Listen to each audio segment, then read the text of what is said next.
Hey guys, welcome back to the channel. So in my previous video I drafted this pattern which I shared with you guys, but I had a comment from one of my subscribers asking me if I could sew the patterns together because this pattern looked a bit different from what you'd normally see on the internet here, and this is because it is quite complicated and it contours the body really perfectly. So in this video I took my time to actually explain to you how to cut this pattern, how to join it together. You can see the fit on the dress form, you can see how perfect everything is, and I'm going to be sharing every bit of the detail with you, so you don't want to skip any part of this video because there are so many things. In fact, I feel like I overshared my knowledge in this video, so you want to stick around. Make sure you keep watching this video and let's get started.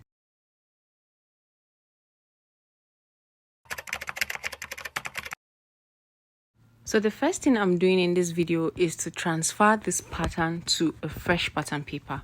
Now this is because I had no plan of sewing this pattern, but because of the comments I got from my subscriber and because I value my subscribers too much, I just had to go ahead to stitch this and actually show you guys the results. So the main plan I had was to use this pattern to actually illustrate how to draft a cupped corset that fits any bust size. So you want to stick around this channel, subscribe to the channel, because I have a lot coming up after this video. So now I'm using my tracing wheel to transfer this exact pattern to a different pattern paper. If you don't have this tool as a pattern maker, you're doing something wrong, because this tool is going to save you so much stress. So what I'm doing now is I'm going to apply a little pressure on my tracing wheel and I'm going to transfer everything you can see here on a new pattern paper, which is going to be exactly the same. So this is the same pattern I'm going to be using to stitch what we have on the dress form you saw earlier. And so by doing this, I'm going to have exactly the same thing I had on the other pattern paper on the new pattern paper, while retaining the other pattern paper so that I can use it in my subsequent videos. Okay, to cut out the patterns, all you need to do is follow the main lines you can see on this paper. So in the previous video where I drafted the pattern originally, I made some marks, I shaded out the parts that would not be needed. So if you don't mind, you can watch that video after this, or you could go ahead to watch that video and come back to this one so that you understand what is happening here. Writing down on your patterns would actually help you and save you a lot of stress. So I wrote that the pattern I just cut out is going to be on a fold, because that is the center front and it's going to be on a fold. So another thing you need to take note of is the fact that when you're cutting out curves, you want to make sure your hands are free enough and following the curves accurately. No sharp edges. So this point now that looks like it's a sharp, I'm just trying to blend it in so that it does not look too sharp. For the back pattern, I'm also going to cut out on the main lines you can see here. On both patterns, I'm going to write ×2. This means that I'll be cutting them out into two pieces, though they will not be on fold. Only the center front is going to be on fold. So this is the fabric I used, because this is just an illustration. I was not going to use this for anything in particular, so I just used this simple fabric for it. I went ahead to iron my fabric down first before I started cutting. Ironing your fabric before you start cutting is going to help you a lot. It's going to help you with accuracy, and it's also going to make your work appear neater compared to when you don't iron your fabric. So I'm placing all these patterns on this fabric so that I can cut, bearing in mind that only the center front is going to be on a fold, and that's why I put it very close to the edge, just exactly on the edge of the folded fabric. Take note, this fabric is folded. I'll simply go ahead now to pin up these patterns to the fabric so that everything is in place and my cutting is accurate. I'll go ahead to cut out exactly what I have on the pattern paper, because I already added all my sewing allowances on the pattern paper before cutting. This is what I was talking about when I was drafting this pattern, that it is much more easy it's easier to actually add your allowances on your pattern paper instead of that process I used to do before I went to fashion school, where I would have to come and be adding half of an inch all around. That method is very prone to a lot of errors, so it's easier for you to add everything you want to add on the pattern before you cut. I added all my allowances even on the sides of the pattern paper. So this is why I'm cutting exactly what I have on the pattern.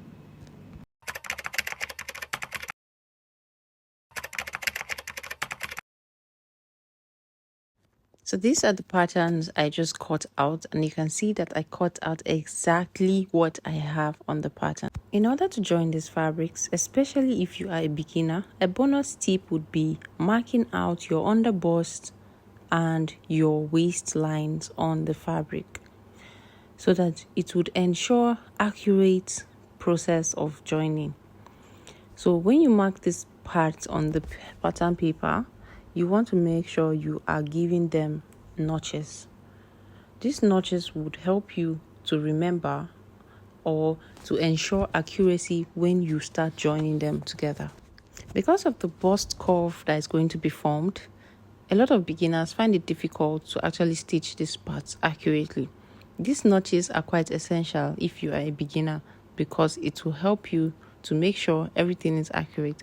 I had to emphasize on this because it is something that's going to really help you and ensure that your result is good. So once that is done, I'm just going to go ahead to mark the wrong sides of this fabric I'm working with, because it's going to help you as well when you are joining, so that you don't make the mistake of joining the right side to the wrong side. After doing that, I'm just going to open all the pieces I have, and please, you need to take note of something very important. I did this joining like this because this is just an illustration. When you're making a bustier for an actual client or someone else, you need to use lining. You need to interface your fabrics before you sew them. Don't do what I'm doing here, because this is just an illustration, and like I said, I was just trying to show the joining of the patterns. So if you look at what I'm doing here, I made sure I'm joining the underbust to underbust and the waist to the waist on the different patterns, on the different fabrics. I hope this makes sense. So once these 2 points are joined together, you can be rest assured that you would get your stitch accurately. So after doing it for this side, I'll go ahead to repeat it on this other side as well. For the back pieces, there's no much stress at that part because there are no curves at the back. So everything would likely align easily even without trying too much.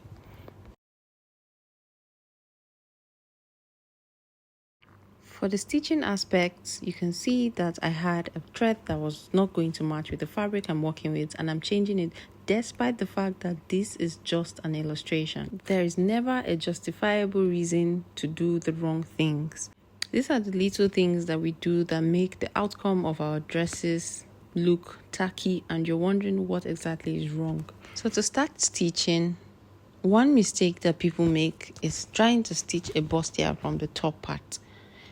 Bustier should never be stitched from the top, rather from the under. So you want to bend your fabric over and make sure you are starting from the under of the fabrics. So this is the under now, and I'm just going to place it and I'll start stitching. I'll keep on stitching by the half of an inch I left when I was drafting these patterns. And now you can see that that's the first notch, and I'm making sure that everything is just going well until I get to the underbust area where I would have my curve. At this point, you want to take a lot of patience to actually stitch moving on. You want to make sure that the upper fabric and the lower one aligns, and you're still taking only half of an inch. Sometimes when beginners make this sew in bustiers, they tend to take in a lot of allowance at the curve area. But if you take your time, just a little patience, you will definitely get it right. So once you're done, you get to the upper part, that's the shoulder area, and this is what you should have. If you stick around this video, I'm going to show you everything about having excesses when you join bustiers and how to deal with them. For now, I'll just go ahead to join every part, the front and the back, and I'll show you what it looks like.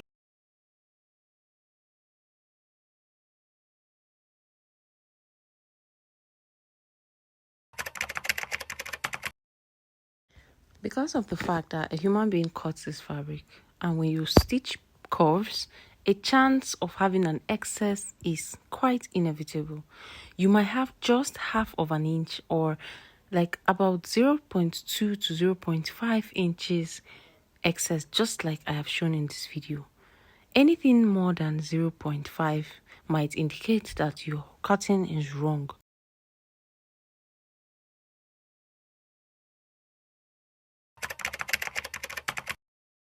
Ironing and notching of fabrics while sewing bustiers is a very important aspect. And some people might notch their fabrics just straight up the way I just showed. But for me, I prefer to fold it over like this before giving it a notch. Any way that works for you is fine, and provided you just create the notches, that's the main point. After creating your notches, one very important part of making bustiers is the ironing. This right here is called the bust ham or a bust coach, or I think they call it the bust ball. So many names it has, but the main point here is that you need something really strong like this that is round that can help you iron your curves properly. It doesn't matter the kind of fabric you use, it doesn't matter how accurate your measurements are. If you do not iron your bustiers open correctly, you would be doing something very wrong. Okay, so you want to open all the seams and iron. Like, you need to take your time, it requires patience, but when you do it right, you see how. Also, the importance of using a good bust ham cannot be overemphasized. This multicolored bust ham is what I was using before fashion school, and when I got there, I got to understand that I was doing something totally wrong by using something as soft as this. In fact, if you fail to use the right bust coach, your result is going to be really poor. So you want to invest in a very good one. Also, you have to use your steam iron when you are ironing, opening seams up like this.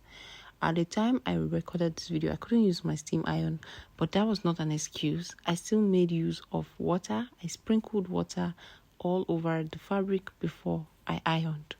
When you do everything right like this, there's no way your outcome won't be. So after ironing, I was just trying to fit this on the dress form I was working with, and after doing this, I just noticed a few inconsistencies which I amended at this point.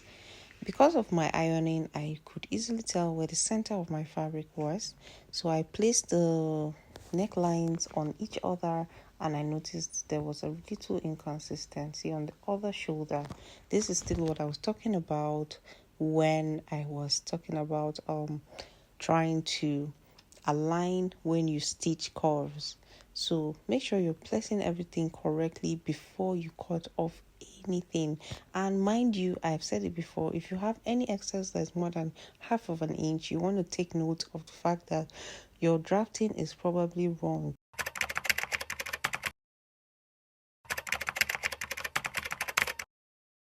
Now, when it comes to the shaping of this dress, it is just as technical as the drafting.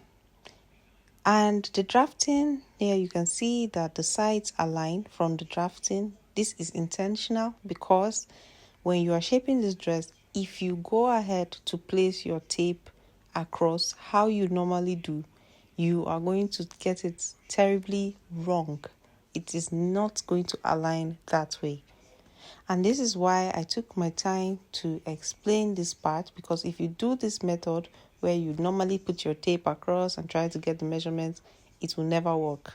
So anybody who has watched this video and is about to skip this part of the video is going to make a very terrible mistake.